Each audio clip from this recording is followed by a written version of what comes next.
Sebagai sebuah bandara pelabuhan industri, pembangunan Pasir Gudang menjunjung dasar dan hasrat kerajaan negeri melalui konsep Pelan Pembangunan Mampan Johor 2030, iaitu meliputi aspek ekonomi dan juga sosial bagi mencapai visi negeri berprestasi tinggi bangsa Johor Mistari. Saya yakin dan percaya dengan kepimpinan Datuk Bandar, dibantu, disokong dan juga dinasihati oleh Tan Sri Dr. SS, insya-Allah dengan kerjasama semua kita yakin membangunkan Pasir Gudang ini dengan jayanya, insya-Allah.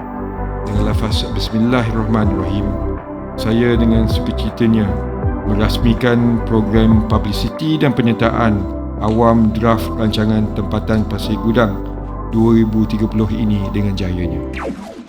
Memperkenalkan rancangan tempatan Pasir Gudang 2030 atau dikenali sebagai RTPG 2030 disediakan berdasarkan Seksyen 16 Kurungan 1 Akta 172, di mana PBT boleh membuat cadangan, pengubahan, pembatalan atau penggantian sesuatu arti.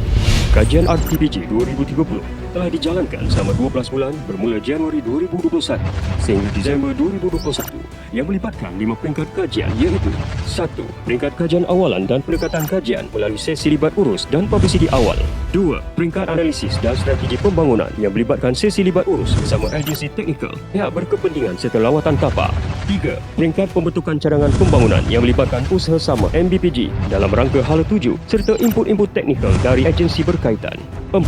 Peringkat publicity dan penyertaan awam laporan RTPD 2030 bagi tujuan mendapatkan pandangan dan idea-idea baru dari orang awam serta pihak berkepentingan. 5. Peringkat pewartaan draft RTPD 2030 yang telah dimuktamadkan pada Disember 2021 untuk dijadikan asas dan panduan dalam perancangan pembangunan Pasir Gudang sehingga tahun 2030.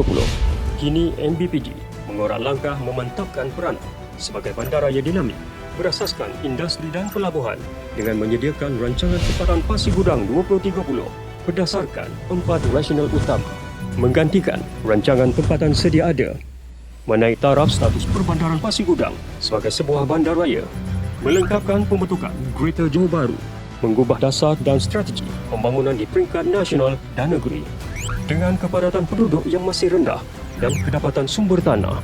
Pasir Gudang berpeluang menerima pembangunan masa depan lebih terancang dan terkawal. 4 prospek pembangunan akan dilaksanakan, iaitu mewujudkan pertumbuhan seimbang dan mampan, mencorak pembangunan yang berimpak tinggi, mengoptimalkan sumber daya terutamanya kawasan tanah lapang, mewujudkan bandar pintar dan rendah karbon, berpaksikan kepada teknologi mesra alam.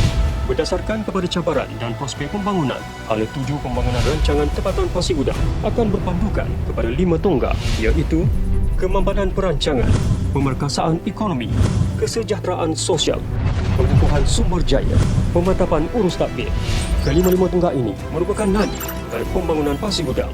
Nadi kemampanan perancangan, penstrukturan guna tanah, rejuvenasi bandar Pasir Gudang dan Masai, cadangan pembangunan SPNB, nadi pengukuhan sumber daya, pertanian dan penternakan moden, projek baraj Sungai Johor, pengindahan dan pembersihan sungai, pengurusan sisa buangan berjadual, nadi pemerkasaan ekonomi, pusat pentadbiran dan pertumbuhan baru, bandar baru, aktiviti industri kluster, pelancongan berimpak tinggi, smart port, nadi kesejahteraan sosial, stesen penumpang kereta api, MRT, laluan ketiga Malaysia Singapura, perumahan rumah berkualiti dan rumah transit, nadi pemantapan urus tadbir, perluasan kawasan pentadbiran, koridor zon antarabangsa, sistem pengurusan moden dan berteknologi pintar.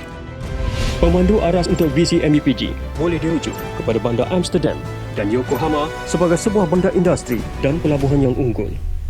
Pasir Gudang sebagai penerajuk ekonomi Johor berasaskan industri dan pelabuhan, Economic Frontier of Johor, menjadikan Pasir Gudang sebagai bandaraya berdaya huni dengan pembangunan berasaskan perindustrian dan pelabuhan yang disokong oleh pelancongan dan pertanian moden yang kondusif serta peningkatan kualiti hidup melalui pengurusan sumber daya secara mampan.